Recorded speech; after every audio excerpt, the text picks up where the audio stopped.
So are we going to get a COVID-19 stimulus deal, or not?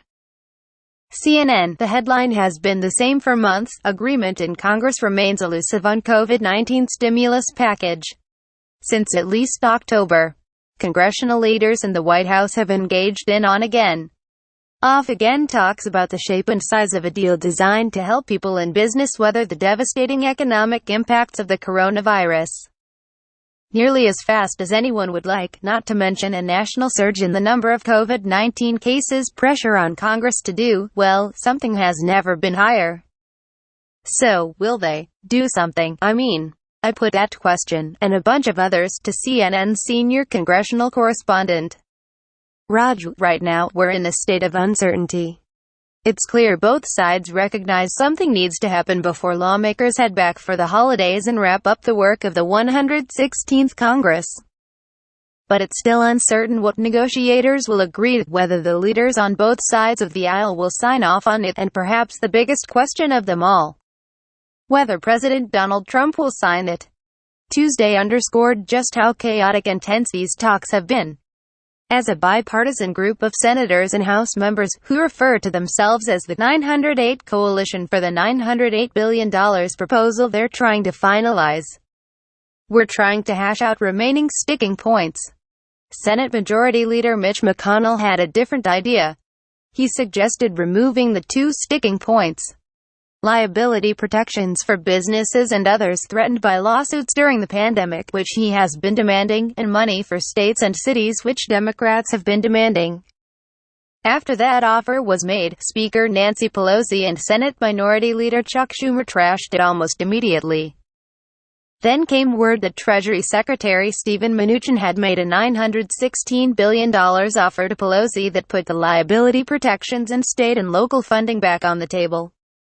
A few hours later, Pelosi and Schumer rejected that offer, in part because it offered $40 billion for jobless benefits, down from the $180 billion being discussed by the bipartisan group of senators, something they called unacceptable.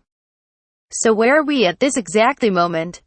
The bipartisan group released a more detailed outline of their proposal Wednesday morning, but it has no details on state and local aid and liability protections, saying they are continuing to negotiate those provisions. Plus, their outline is just 6 pages long, and not detailed bill language, meaning there are many, many more details to sort out. That means there's a ton of work to do to reach an agreement, get buy-in from all sides, and get this to the president's desk before the new deadline, December 18th. So which plan has a better chance of actually passing, the bipartisan $908 billion one or the new $916 billion one from the White House? Raju, it's going to be a combination of both, with input from the leadership and the White House. And both plans are light on details.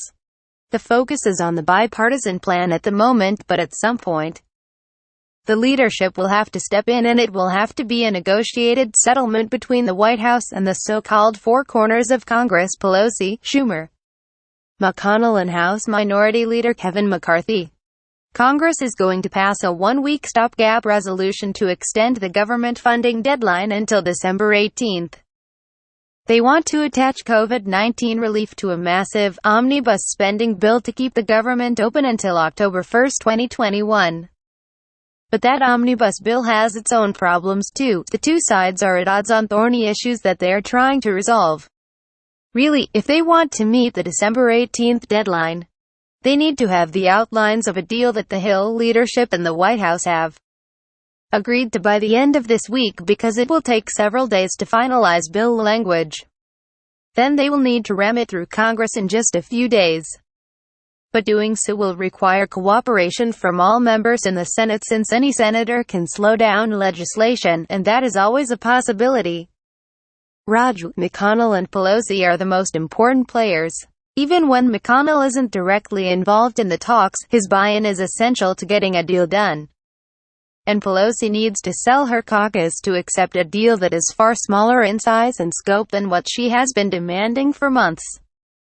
Typically, there's a center of the universe in negotiations: Pelosi and Mnuchin, for example, in recent talks. At the moment, it's this bipartisan group. But that will shift eventually to the leadership.